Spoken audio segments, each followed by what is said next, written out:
what everyone wants out of me here is for me to snap.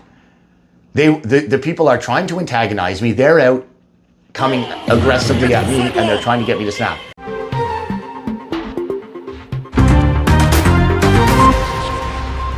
It seems that there's two sets of rules for protesters in Ottawa and Canada at large. Yesterday, you covered a very large pro-Palestinian protest downtown. How'd that go? Yeah, went about like most of them go for me. This was a pretty big one. It was on a Friday night, summer, a beautiful evening. It started on Parliament Hill. A lot of people, like I would say hundreds of people. And then it proceeded into a march onto Wellington Street. Basically, as soon as it started, police came to me to caution me not to bother the massive group of Palestinian protesters. Pushed me, actually physically moved me onto the sidewalk at the very start. And that was kind of interesting because... So I'm going to let you run, but yeah, when they pushed you off the street, how far were you from the crowd? And obviously the road was closed. Yeah, so all of Wellington was closed for a number of blocks, east and west, and Metcalfe Street was closed. So this was basically in front of the Prime Minister's office, but almost at the front door of the Prime Minister's office. I was a good 200 feet away maybe from the front of it, at least 100, but like quite a distance away. I mean, it's very clear in the video. And an officer comes and basically intercepts me, and they kind of push me onto the sidewalk, and I'm like, okay, so I've been told if you're on a public sidewalk, then probably you're okay. And if you're in a closed street, whether or not there's a protest or not, the legality, I might get into trouble. So this is just advice I've been given. So I complied, and I walked onto the sidewalk as an officer almost pushed me on. And then they kind of distracted me, told me I had nice boots or whatever. But the whole thing was basically a warning. Don't bother this large group of people because they're probably going to get hostile, is the reason they don't want me bothering. And then preemptively kind of taking me back and preventing me from covering what I'm trying to cover. Well, how far were you intending to get to them? Like, because you said it's stopping you from bothering this group, but just your mere existence bothers them. So how far were you planning to be between you and the front of them? I'm generally a fair distance away, and I have to be because it's not safe. I've been assaulted numerous times by these groups. I've been accosted, threatened, all kinds of things. And generally, I'm a good like 20, 30 feet in front of it, sometimes much farther away. So I'm not up in it. I'm not engaging with people specifically. I would have conversations if people wanted to, but they're not interested. Yeah. So I'm quite a distance back. Right. And so the fact is there's a lot of public interest in this case, in these protests, in any protests, especially right in front of Parliament Hill when you have hundreds of people like that. And people have a right to record it and to comment on it and to even exist in public where they are. As you said, it's dangerous. I've been to some of these things where you get flagpoles waved in your face. I was pushed by someone at one of these events quite forcefully, as hard as they could. I staggered but kept my footing, even though it was out of nowhere. I'm easier to move than you. Nonetheless, he was a big guy. But that's a complicated thing. And I understand that some of these people are violent. Some of these people have nefarious intentions, but nonetheless, regardless, we have a right in Canada to exercise freedom of the press and freedom of association, and you have a right to stand on Wellington Street if it's closed or on the sidewalk and record, and like you said, at a distance.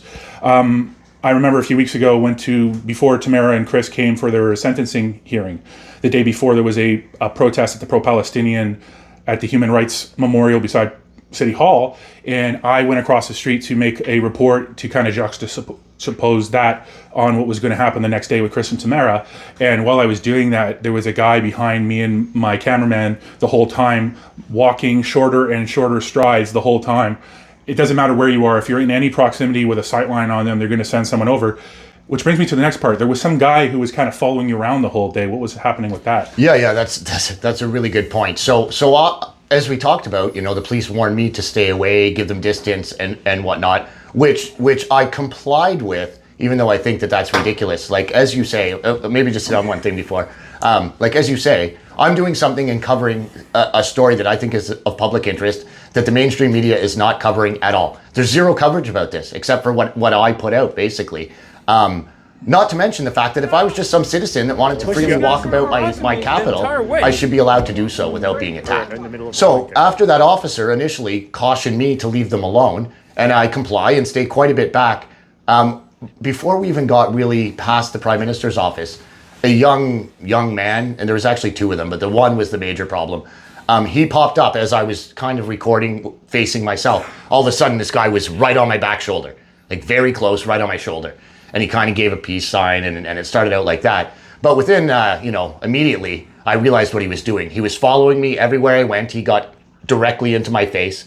A PLT officer, he had already been cautioned to stay away from me prior to the video. So, but a PLT officer intervened and had to physically get in the way, cautioned him to stop. He didn't stop. So this continued all the way down Rideau Street for the entire march. Multiple officers cautioned this guy. They directed him not to. At one point, I believe it's the staff sergeant in charge, even ordered him to stay 5 feet away from me.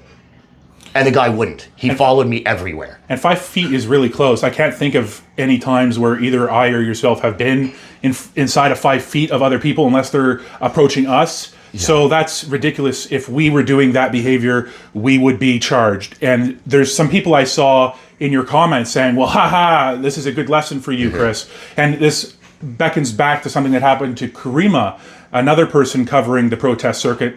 As you said, there's no coverage in the mainstream media, and if they are, they just take a quote from somebody who was at this thing as to what happened, and that's it. Maybe a generic photo from somewhere, but there's no actual coverage of how it's proceeding and what's happening. And this person, Karima, was, I believe, at a park outside of any event when a person approached them and got in their face, and people were like, haha, now you know what it feels like. But I don't think there's no press or journalism happening with this activity that they're doing. They're just intimidating you. They're trying to say, this is our space. We now own the public square. You're not allowed to be in it. And if you do, there will be consequences. We will find you. We will intimidate you. And like there's other comments in your thread saying, watch out, these people could be doing violence. And that's a real thing. You got to be careful. That's a very real threat. That could escalate for That's sure. a very real threat for me. And in fact, this same gentleman, so this happened the whole time in front of police during the march. But once the march was over, well after it was over, the sun had gone down, people had cleared, and I was sitting on a bench near Parliament Hill, editing some video and trying to get through some of the stuff that had gone on. And I looked up, and all of a sudden, this same guy was directly in front of me, standing over top of me on the bench. So this is a real thing. I mean, this continued afterwards. I was specifically targeted by this young man. And, but for those that don't, I have been the victim of multiple attacks. Some quite violent, not only from these protesters, but from various groups. And I get threats regularly, and some of them are credible.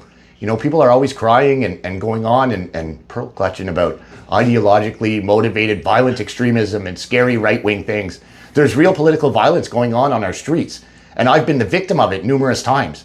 And all the people that are screaming and talking about it, they're connected to the people that are committing this violence. Absolutely. There's organizations who are government funded who tell these people how to behave, how to intercept so-called far-right recording people, because they don't want what they're doing to be seen, which is very ironic. You're having a protest, counterintuitive, but you don't want attention. Now, nonetheless, there's a public interest. We want to know that people are on our streets. We want to see that juxtaposition of this huge crowd chanting, "No peace on stolen land." This is Canada. This is a country that's extraordinarily generous, including to these people. Many of them are either first, second, third, fourth generation Canadian. That's to say they have received enormous generosity from Canada. Canada has long believed that taking people away from persecution and war and such is a calling of our country. Now, I believe we've done that way too much, specifically when it affects our ability to take care of ourselves. Yeah. I believe we need to have negative immigration, but nonetheless, they come here and then they start chanting about no peace on stolen land. This is a country that is extremely harsh. It has brutal winters. It was very difficult for the people who came here and made this into a country to do that. And generosity has been the overwhelming theme of Canada's history, the Underground Railroad, it goes on and on. But now to come here and to say that, I find specifically poisonous, because you're coming to this country and now you're attacking it. And you're saying to this country, you are stolen land, no peace here. They're referencing also the situation across the world, but my main concern has always been the focus on what's happening here. There's a public interest for what's happening here, and to make that comment about this, and many times they do make it clear this is a dual comment with double meaning for here as well, with our local issues. And I just find it disgusting. I find the whole thing disgusting and out of bounds. They always make that connection, and it's it's interesting, no peace on stolen land. But it goes to show, so there's been a lot of demands from these different groups. Sometimes it's arms embargo, sometimes it's ceasefire. If there's a ceasefire, these things don't change.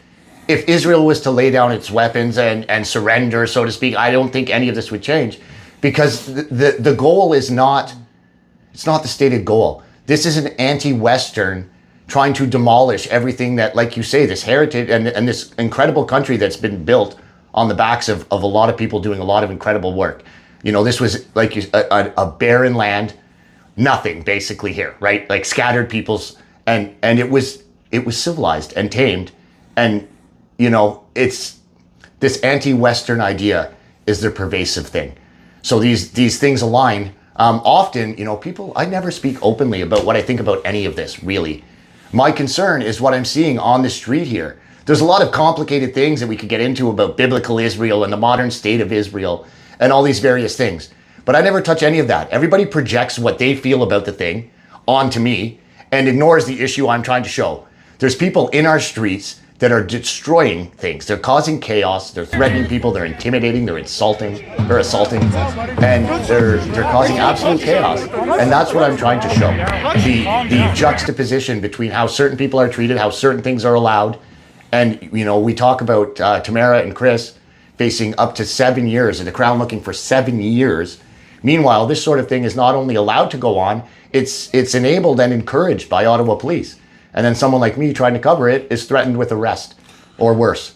Yeah, I think you've behaved overwhelmingly reasonable during these protests. And I try. It's like it's heated, right? Like even now, talking about it, I'm emotional about it because it's intense. People that don't understand what everyone wants out of me here is for me to snap. The people are trying to antagonize me. They're out coming aggressively at me, and they're trying to get me to snap. The police as well. They pressure me. They want me to do something because if they do, then they can get rid of me. Right, and I'm the one that's easiest to deal with. Which is ridiculous because their job is to maintain public order, and when things cross lines, their job is to stop it from crossing those lines. And I don't think anyone can argue that they have done their job in this.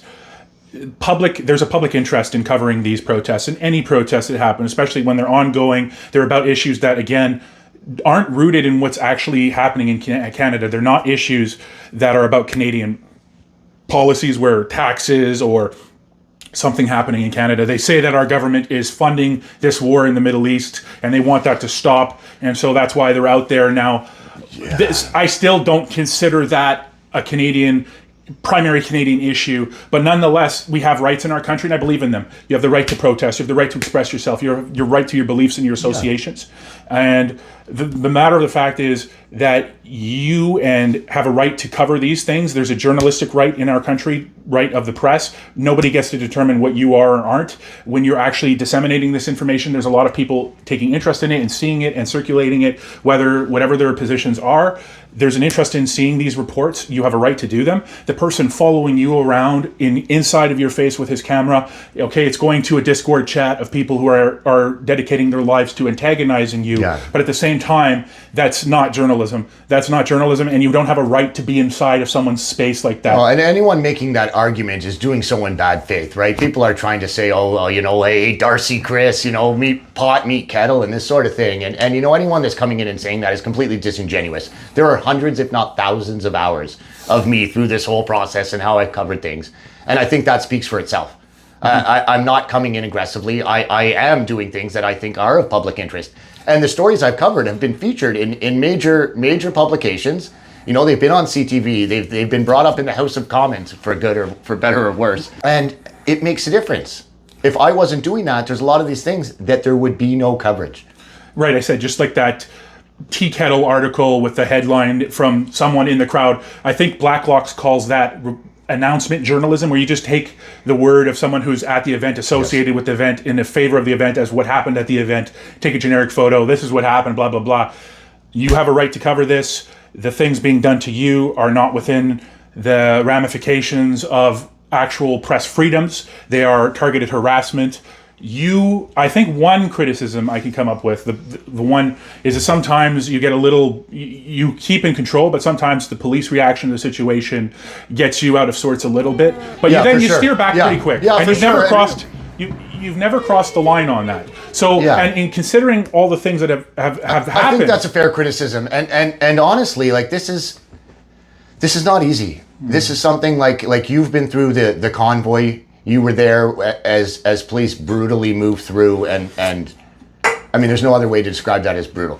I've been around and seen Chris a lot Deering.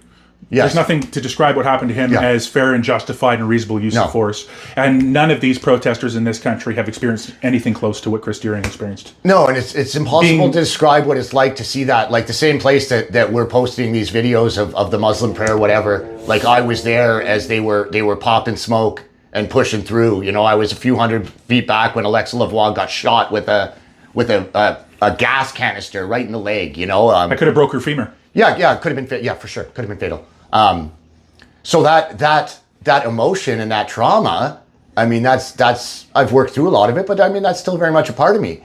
And because I lived in the red zone, I ended up trapped in this, it was like a dystopia where I would leave my house, I couldn't get food, and I would get questioned by random roaming bands of police officers who needed to see my papers and if I lived in the area, or they would drag me away to leave me outside of town, or who knows what, right? Like, it was a wild scene.